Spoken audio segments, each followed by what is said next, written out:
Nah, amen. Oke, sekali lagi karena ini direkodkan bagi mereka yang akan join YouTube. Jadi selamat datang malam ini ke dalam kebaktian online kita, Gereja Ethnos Evangelical Fellowship. Haleluya. Dan malam ini saya kongsikan sedikit tentang apa yang saya tinggalkan hari itu tentang penghakiman orang percaya atau pembalasan orang percaya sama ada baik atau jahat. Orang percaya akan dibalas perbuatannya sama ada baik atau jahat. Nah, malam ini saya bawakan tajuk kita ini kita diciptakan di dalam Kristus Yesus untuk pekerjaan baik. Kenapa? Soalan saya kenapa? Kenapa? Ya kalau kita baca dalam Efesus pasal 2 ayat 10, saya bacakan ya. Karena kita ini buatan Allah. For we are the workmanship of God. Karena kita ini buatan Allah, diciptakan dalam Kristus Yesus untuk melakukan pekerjaan baik yang dipersiapkan Allah sebelumnya. Ia mau supaya kita hidup di dalamnya. Nah, perkataan ini sangat luar biasa karena katanya kita ini buatan Allah. Sedangkan kalau kita baca buku Kejadian, sewaktu Allah menciptakan segala sesuatu dan Allah menciptakan manusia menurut gambarnya, menurut gambar rupanya, dia menciptakan manusia. Yaitu waktu hari, sewaktu Tuhan menciptakan segala sesuatu dan dia menciptakan manusia. Ya setelah dia menciptakan semuanya. Dan dia meletakkan manusia itu di Taman Eden untuk ya menjaga, memelihara Taman Eden.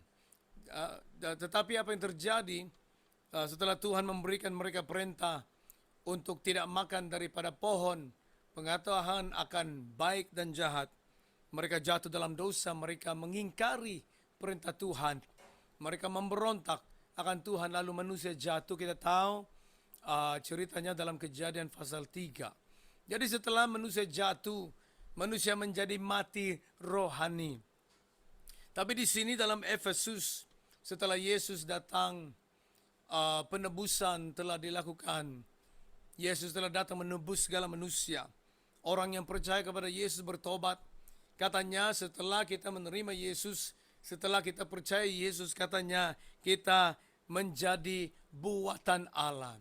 Seolah-olah Tuhan telah menciptakan kita kembali. Dan ini adalah suatu ciptaan Allah yang sangat luar biasa. The workmanship. Kalau bahasa Inggris katanya dipanggil the masterpiece of God. Buatan Allah yang begitu sempurna, mahal, dan berharga, diciptakan di dalam Kristus Yesus. Sewaktu Allah menciptakan Adam dan Hawa, dia menciptakan mereka dari debu tanah, dari tanah liat, lalu Allah menghembuskan nafas kehidupan di dalam mereka dan Allah menjadi makhluk, manusia menjadi makhluk yang hidup. Tetapi manusia mati lagi karena dosa. Dan Yesus harus datang untuk membawa penebusan itu, pengampunan dosa dan penebusan, membuatkan manusia lahir kembali. Dan saat kita menerima Yesus, 2 Korintus 5 ayat 17, katanya kita ini menjadi ciptaan yang baru, yang lama sudah berlalu, yang baru sudah datang. Nah, kita menjadi buatan Allah, diciptakan di dalam Kristus Yesus untuk sekarang ini, untuk melakukan pekerjaan yang baik yang dipersiapkan Allah sebelumnya. Ia mau supaya kita hidup di dalamnya. Saudara-saudara, kehidupan orang Kristen adalah kehidupan yang melakukan pekerjaan yang baik. Amin. Firman Tuhan berkata pekerjaan itu akan mengikuti kita. Perbuatan-perbuatan kita akan mengikuti kita. Ya, saya mau bawa kita dalam buku Wahyu 14 ayat 13. Wahyu 14 ayat 13 katanya, dan aku mendengar suara dari sorga berkata, tuliskan, berbahagialah orang-orang mati yang mati dalam Tuhan. Berbahagialah orang-orang yang mati dalam Tuhan.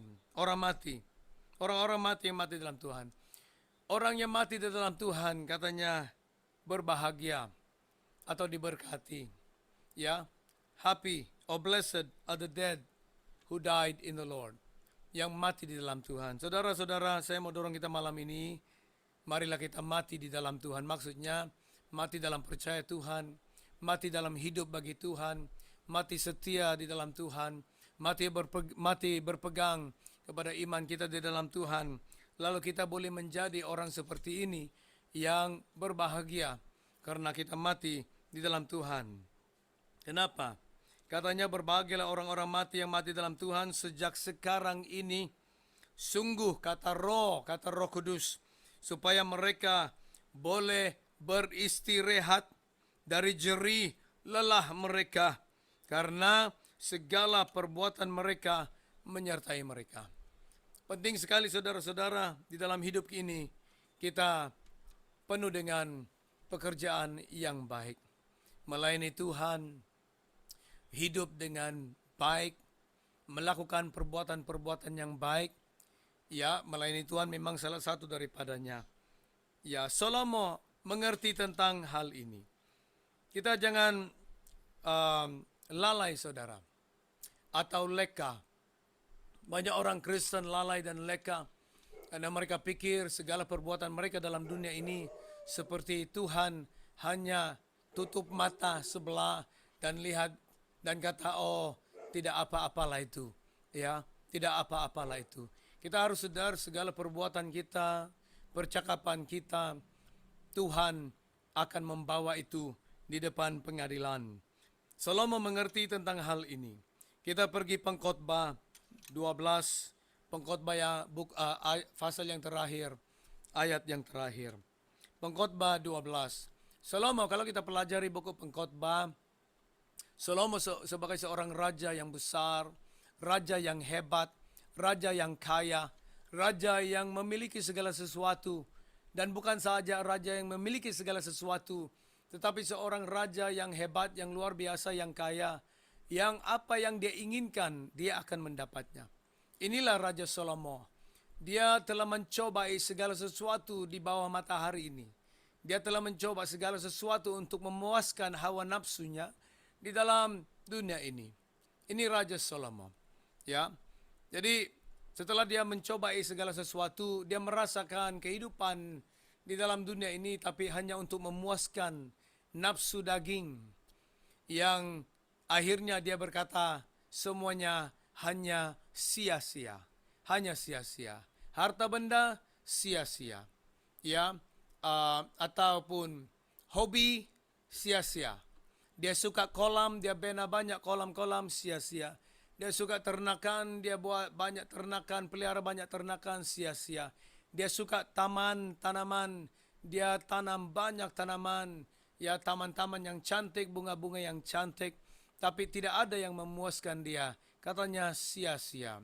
Dia perlukan musik, dia ada semua pemusik, penyanyi, ya choir semuanya, tapi katanya sia-sia. Salomo seorang raja yang hebat, raja yang kaya. Tidak ada orang yang kaya di dalam dunia ini yang boleh menandingi Raja Salomo. Tapi Salomo mencobai segala sesuatu karena dia berpikir dia akan mendapat kepuasan di dalam kehidupan dia. Tapi dia selidiki, dia pelajari segala sesuatu. Orang yang begitu hebat, orang yang begitu pintar dan penuh dengan hikmat, sehingga dia boleh memberi nama dan menterjemah pohon-pohonan, daun-daun dan serangga-serangga, menulis banyak lagu dan puisi. Raja Salomo orang yang hebat. Tapi akhirnya saudara-saudara, kita dengar daripada orang ini yang sudah mencobai, merasai segala sesuatu yang hari ini kita mau rasai. Seolah-olah Salomo mengatakan kepada kita, tidak perlulah lagi untuk engkau mau coba-coba untuk merasainya, karena Salomo berkata semuanya hanya sia-sia saja. Tapi Salomo memberikan kita nasihat yang sangat luar biasa. Di dalam Pengkhotbah 12 dan ayat 14. Kita baca dari ayat 13 lah. Katanya, akhir kata dari segala yang didengar ialah, takutlah akan Allah, dan berpeganglah pada perintah-perintahnya, karena ini adalah kewajiban setiap orang. Karena Allah akan membawa setiap perbuatan ke pengadilan yang berlaku atas segala sesuatu yang tersembunyi, entah itu baik, entah itu jahat. Selama mengerti tentang hal-hal ini yang dibicarakan di dalam perjanjian baru yang saya telah sebutkan, Efesus pasal 2 ayat 10, kita akan baca lagi ayat-ayat firman Tuhan nanti di dalam perjanjian baru. Perjanjian baru banyak perintah-perintah, banyak dorongan-dorongan, nasihat-nasihat tentang melakukan pekerjaan yang baik. Kenapa saudara-saudara? Bukan untuk menyelamatkan kita, bukan untuk membuatkan kita menjadi lebih rohani.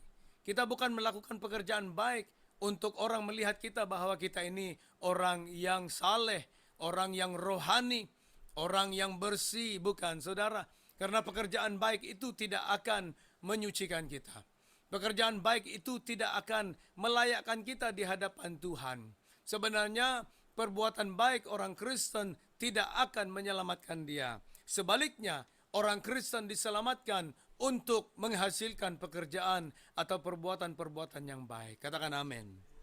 Di sini Salomo berkata, akhir kata dari segala yang didengar ialah, takutlah akan Tuhan, takutlah akan Allah.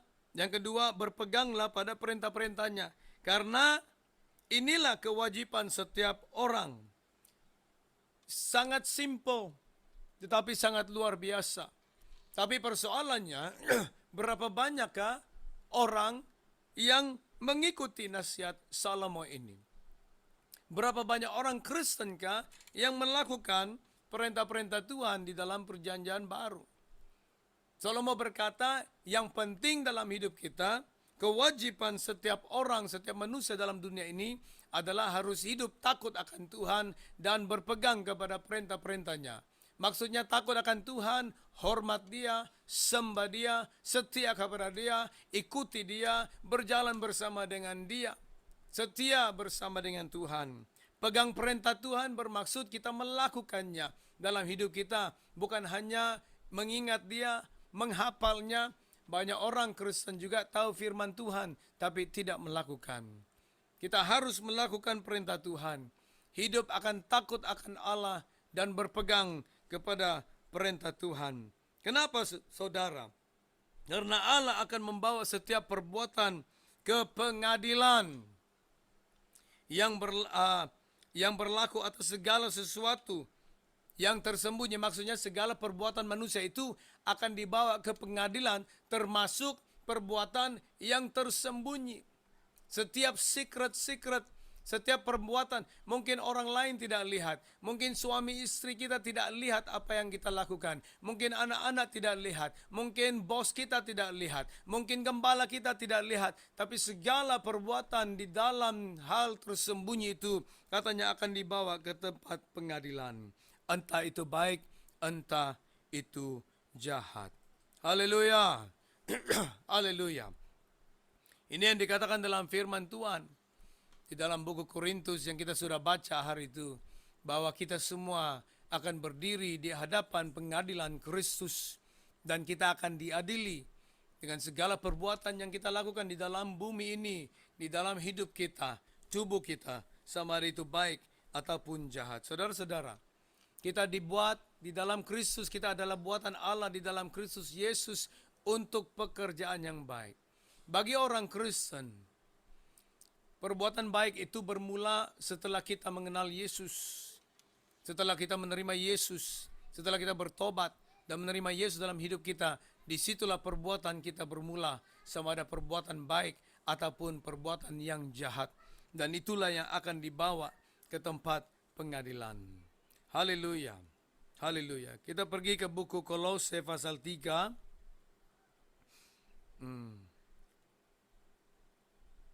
Kolose pasal 3. Ya. Beri saya sedikit waktu.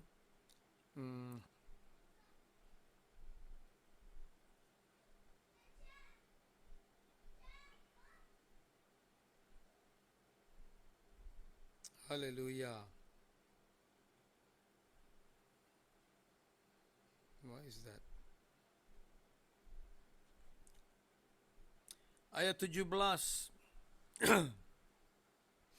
Ayat 17, dan segala sesuatu yang kamu lakukan dengan perkataan atau perbuatan. Perkataan atau perbuatan. Lakukanlah semuanya itu dalam nama Tuhan Yesus sambil mengucap syukur oleh Dia kepada Allah Bapa kita. Ayat 23, 24. Apapun juga yang kamu perbuat, perbuatlah dengan segenap hatimu seperti untuk Tuhan dan bukan untuk manusia. Kamu tahu bahwa dari Tuhanlah kamu akan menerima bagian yang ditentukan bagimu sebagai upah. Kristus adalah Tuhan dan kamu hambanya. Barang siapa berbuat kesalahan, ia akan menanggung kesalahannya. Itu karena Tuhan tidak memandang orang.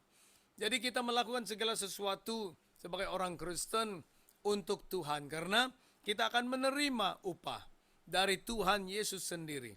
Orang yang membuat kejahatan atau kesalahan, dia akan menanggungnya sendiri karena Tuhan tidak memandang orang. Haleluya. 1 Korintus 3. 1 Corinthians 3. 1 Korintus 3.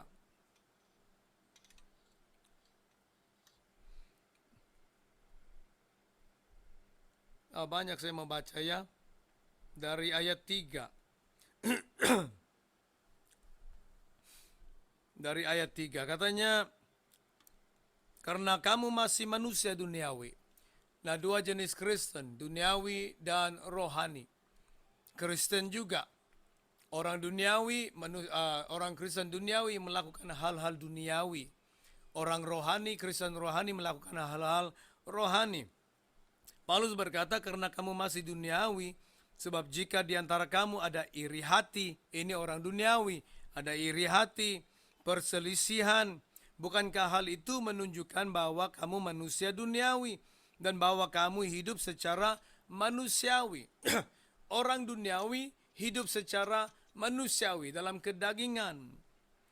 Karena jika yang seorang berkata, aku dari golongan Paulus, dan yang lain berkata, aku dari golongan Apolos, bukankah hal itu menunjukkan bahwa kamu manusia duniawi yang bukan rohani? Jadi apakah Apolos? Apakah Paulus? Pelayan-pelayan Tuhan yang olehnya kamu menjadi percaya, masing-masing menurut jalan yang diberikan Tuhan kepadanya. Aku menanam, Apolos menyiram, tetapi Allah yang memberi pertumbuhan. Di dalam pelayanan, siapa-siapa pun, gembala atau apapun, kita boleh melakukan pelayanan, tapi hanya Tuhan yang boleh memberi pertumbuhan. Kita boleh melakukan segala sesuatu, tapi kalau Tuhan tidak campur tangan, tidak ada apa-apa maksudnya, tidak ada artinya.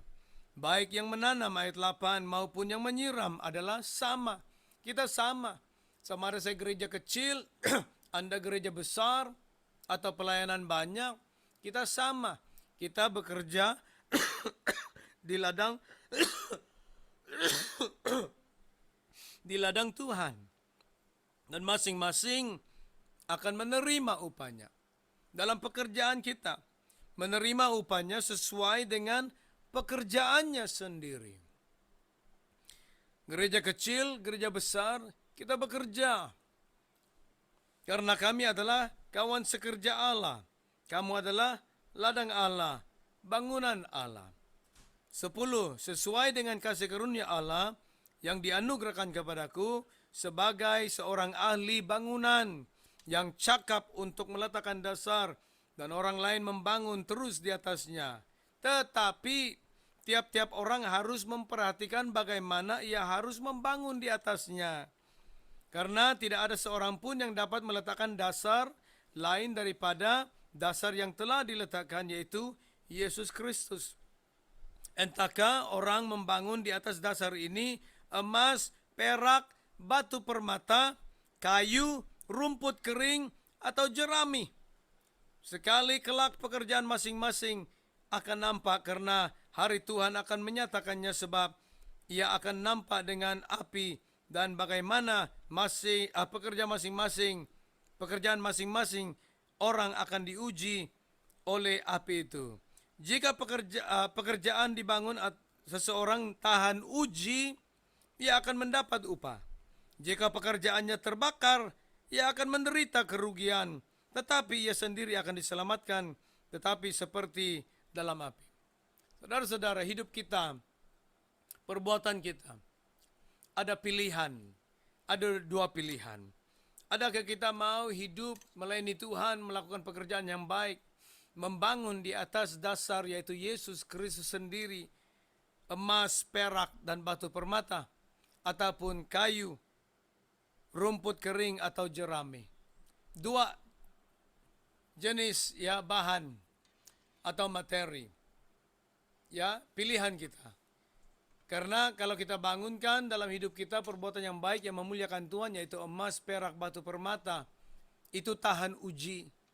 Kalau kita lewat api ujian, kita tidak akan terbakar dan hancur, hangus, tetapi kita akan dimurnikan dan akan lebih bersinar di dalam kemuliaan Tuhan. Tetapi kalau dalam hidup ini kita tidak serius, dalam hidup ini kita hidup leka, hidup lalai, dan hidup enteng di hadapan Tuhan, kita sedang membangun dalam hidup kita itu kayu, rumput kering, dan jerami. Dan apabila kita berdiri di hadapan pengadilan Kristus melalui api ujian, semuanya akan hangus terbakar. Walaupun katanya kita akan selamat, tetapi kita akan mengalami kerugian yang besar. Kita pergi buku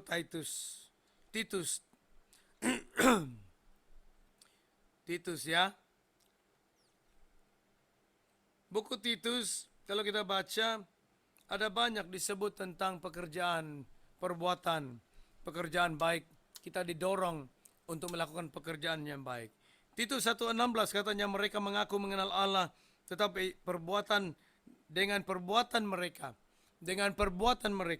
mereka menyangkal Dia. Mereka keji dan durhaka dan tidak sanggup berbuat sesuatu yang baik. Saudara-saudara, di dalam Titus kita diberitahu bahwa ada orang yang percaya Tuhan, ada orang Kristen yang berkata mereka kenal Tuhan, mereka percaya Tuhan Yesus, tapi dalam perbuatan mereka menyangkal Dia. Janganlah kita menjadi seperti ini. Janganlah kita menyangkal Tuhan Yesus di dalam perbuatan kita. Pasal 2 ayat 7. Titus 2:7. Jadikanlah dirimu